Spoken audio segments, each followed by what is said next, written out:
Welcome to ConcreteX. Today's guest is Dr. Rolands Cepuritis. He is the Primex CTO.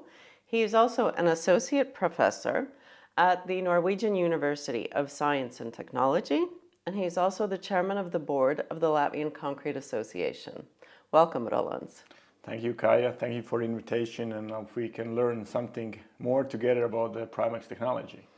Well, let's delve into a couple of issues. So in the latest issue of the Concrete Society magazine, there's an article about chemically post-tensioned concrete and the latest research conducted by you and your colleagues. Tell us more about this.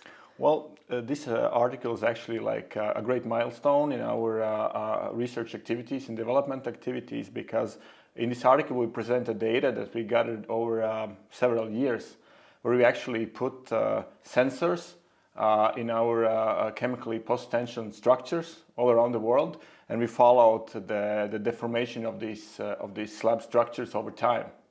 And then we presented the model, how the behavior of these structures could be modeled with mathematical approach, because of course following every structure by a sensor is difficult, even though we see that could also be possibly done in the future. And what we find out is that in this chemical post-tensioning technology, the steel fibers, they really work as a very great and rigid restraint, which is able to facilitate the chemical press stressing of the structures. And this is the main aspect, allowing us for designing more slender structures that are more durable and also more sustainable. And this is what we discussed and show in this article. Okay, and in brief, what would you say, how does this differ from what is most commonly recognized as concrete, or the characteristics of concrete? Well, this is both familiar and also very different. Familiar in the sense that this kind of approach can be fully compliant already to today's codes, such as Eurocode and industry recommendations, such as, for example, the TR34 recommendation. And also a post-tensioning technology is old and already tested and shows a very nice track record over time. However, doing that by engineering the tensioning force by chemically activating the concrete, this is our expertise, and this is something that we have developed in Primex over the last 10 years. Roland, tell me more about what the significance is of research and development in the concrete construction industry, because many actually don't have research and development as a part of their fundamental core of services. Tell me about your role. Well, I would like to answer this question by quoting Wolfgang Goethe. There's a famous quote by him which says that all theory is gray, my friend, but forever green is the tree of life. And what I have basically understood it also by working many years in academia and then back to industry, and now I'm in a parallel position, both in one leg in academia and one leg in industry, is that all the research that we are doing as a mankind, if it's not applied, in many instances it's just a waste of money. And if we have some very theoretical ideas how we can make construction more sustainable or how we can save resources, but it doesn't make any economical and practical sense to apply it, then it's just knowledge which is maybe forgotten in some published articles. What we try to accomplish in Primex is that we try to be on the forefront of applying the latest findings and finding practical application to them. Because in the end of the day, the society gets better, and it's a better place for our children if we practically do some innovations to make the structures more sustainable. And this is where R&D comes in. Because R&D, Primex, the main idea is that we know what's happening all around the world in academia, on the forefront of our industry, and then we look for practical applications, how to, as fast as possible, implement that in the building site. And here's a question for you. You said that we apply the latest technologies, but isn't it also that Primex is very often the driving force in innovation? when it comes to concrete technology? Well, definitely, because well, a lot of companies are just afraid to be the first one. I mean, being the first one is not easy because you always have to explain to your clients. You have to be super confident of what you are doing, and you just have to have the right mentality to do it. And we have that. This is also a part of our R&D culture because we have a lot of knowledge, a lot of people that can be as internal mentors in the company and then facilitate this process. And this is how we can be on this forefront. Roland, tell me, why is sustainability a critical consideration in the concrete construction industry? Yeah, it indeed is, and there are two main reasons to that. So number one reason is that all concrete that we are producing all around the world, the glue component that holds everything together in the concrete is Portland cement. And Portland cement is also a reason why concrete has a gray color.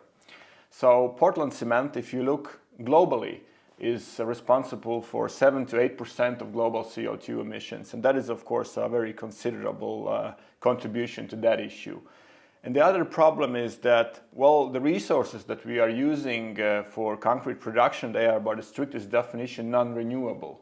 So we take sand out of the environment, we take gravel, and we take also raw materials of Portland cement out of the environment, and they are not renewable. So, of course, we would like to use them to the best possible manner, meaning that we build structures that don't use more resources than needed, and that it's recyclable and we can reuse them as well afterwards. And this is why it's so important. And we talk about it every day in the industry. Everybody wants to contribute to making it greener and make the face of the industry better overall. And how would you say, how is the industry in general doing in this goal? Well, depends which part of the world. In some parts it's better than the other, but at the moment it's still quite a lot of talking and not so much of doing, because well, it's nice to put that we are doing something green, but then if you can't find economical means how to pay for that or will to do that, then actually at the moment it's much more, well, I would call it greenwashing than actual activities happening. So in that sense, it's a lot of talking, but not that much of doing. Following on what you said, that many want to do things, but in practice there's not that much being done. Explain more about how Primex goes about it, because there is a science to it. It is something that can be shown in figures. So if you could explain that. Certainly. So if you would just go and to a search engine and search for green concrete or sustainable concrete, so the first thing that will pop up, and also a lot of discussions in the industry, is how to replace parts of Portland cement with different other supplementary cementitious materials which have lower embodied carbon footprint. And such materials are fly ash or slag or silica, also called sand clay, would pop up. And this is kind of the most low-hanging fruit that everyone is pursuing. And with today's approach to construction, this allows you to reduce the concrete carbon footprint by maybe 30-40%, but not more. And then also this green concrete that you produce in many cases is challenging to apply. And also another very important thing is that we should remember is that these supplementary cementitious materials, they are only available in limited amounts. So if all concrete in the world would include them, there would not be enough. So it's not possible to transfer all concrete green in this way. And there have been a lot of publications that show that and that talk about resource availability. And they have said that this is just part of solving that issue. Another opportunity is actually working with the structural design. Because if I make, let's say, a concrete slab and the cross section is 30 centimeters, and I only need half of that for actual load-bearing purposes. The rest I include there for some safety of things I don't know, I don't control, I simply don't know how exactly it works. But to be safe, I include that extra margin of safety there. But if I would cut that in half to the actual thickness that is needed for load-bearing capacity, I could save up to 50% more. So that's a great unused opportunity. And if I do that cut down of the suction, it actually means that the volume of concrete I need to pour is less. So all my concreting operations will become more efficient, and I will release less CO2 during those operations. So if we sum all these three things together, a green concrete, more efficient structural design, and more effective construction operations, then maybe you can save up to 70% of the CO2. And more effective design you can apply to any structure anywhere. And let's talk about collaboration and partnerships. How important is it to collaborate with other stakeholders, with academic institutions, in promoting sustainable concrete practices? I think it's of a paramount importance, because of course we are just one player, but if you can form a team and you can involve other partners and academia in your research, you actually, first of all, you get a lot of extra knowledge in your projects, in your R&D and development activities, and you also, with the same activity, you inform them about what you are doing, you get their acceptance to that, so that you can faster streamline all the findings in the industry, because they will help you. And I can mention several very important activities going on at the moment where we work together with partners. So one is actually connected to the article that we discussed in the beginning of our structure. So to take it even one step further, we actually decided to build two full-scale elevated slab structures.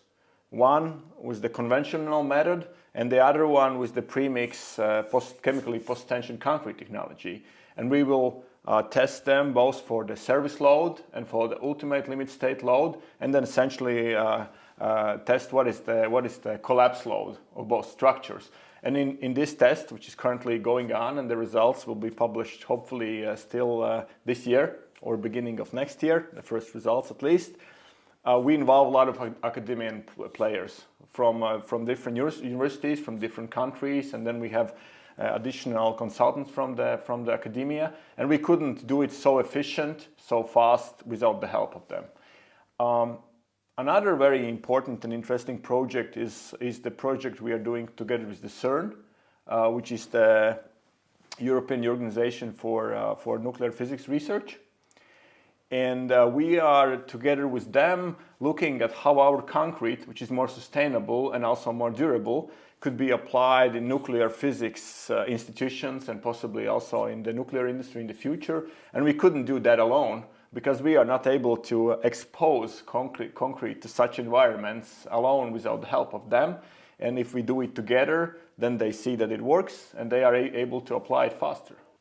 You mentioned full-scale testing, and that's something that's ongoing right now. Is full-scale testing something that's common internationally? Is it common practice? Well, I would say it like this, that full-scale testing is something that has been known for many years, more than 100 years, because essentially when people started to build the reinforced concrete structures, they had no idea in the beginning how they actually work under the load. So of course they came up with some mathematical models, but then to verify them, they actually build the structure, put an actual load on it, and observe how it deforms and when it collapses. And then with time, of course, because this is a big scale operation, which is expensive and hard to do, then this testing became less and less. And now, of course, I would say maybe several times a year somewhere in the world people do some testing in full scale, but due to the big scale, and also because not so many new technologies come, it's not so common. But well, we decided to do it, and we are the first ones that are doing this on chemically post-tensioned steel fiber reinforced structures. So this is a unique test in that sense. Nobody else has tried that before. I think not only us, but also all our partners which are involved, they are impatiently waiting for the results. And how could this, say, impress upon, or why would it be important to, say, general contractors or to our end users, the clients? How will this data from the full-scale tests be useful to them? Well, for them it will just be another very solid reassurance that the technology is working exactly as we calculate and design it. Because actually full-scale testing is something that is fully allowed and included in today's building codes of Europe, in the Eurocode, because Eurocode allows design aided by full-scale testing. And it's not surprising because for many different reasons, for some structures and materials, it's not possible to perfectly mathematically model how they work. So what other choices you have then to not to over-design and spend unnecessary resources? You build it in full scale and you test. And there is no better or more safe mathematical approach compared to that, because then you test it in full scale in reality. Mm-hmm. And you mentioned the Eurocode. What about other specific regulations and industry standards that promote sustainability in the concrete sector? Tell us something more about that. Well, I think this is still lagging behind the actual needs because, the standards and also different other trade documents we have, they are very focused on what I mentioned already, the green concrete. The concrete that has less embodied carbon emissions per cubic meter of concrete produced. But that is only one part of the issue, because the actual CO2 emitting thing is the structure. And for structures it's not so clear how to benchmark what is saving and what is not a saving. And this is an issue because this is also a great source of greenwashing, because there is no clear benchmark, and this is lacking, and I don't see it coming so soon. So that's an issue the industry should focus on, and we should work on that together. And what do you see happening in the next, say, 5 to 30 years? You know, we hear about the European Green Deal, net zero, carbon neutral. What do you see happening in this industry?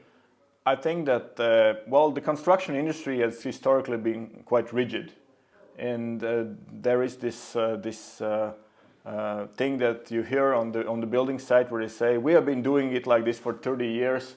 And I also have heard a quote recently that nobody has been fired for using well-tested or well-aged technologies. But this will change. And there are several reasons to that. One reason is, of course, the Green Deal, because it's coming. It's coming to the construction industry, and I think there are some legislative activities around the world in some regions, but it will increase, and it will push the construction industry towards the more sustainable structures. But this will come more from the governmental side, also from the user side. But what will also come from the user side, they will demand future flexibility, because we know all the stories of Nokia or Kodak or all these companies that they were kind of the big flagships of different industries, and then in 10 years time they almost bankrupt. Mm-hmm.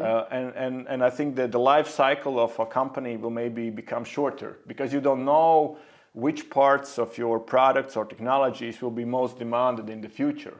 And it means all the buildings, all the facilities you have, maybe they will need different robotics, maybe they will need different other flexibility, how to change them. But of course, a big company, they will not build a headquarter and then fully refurbish it or change it in 5 years. They will demand something that is flexible. So it's future ready, I can change it, I can adapt it to robotics or some needs I don't know myself.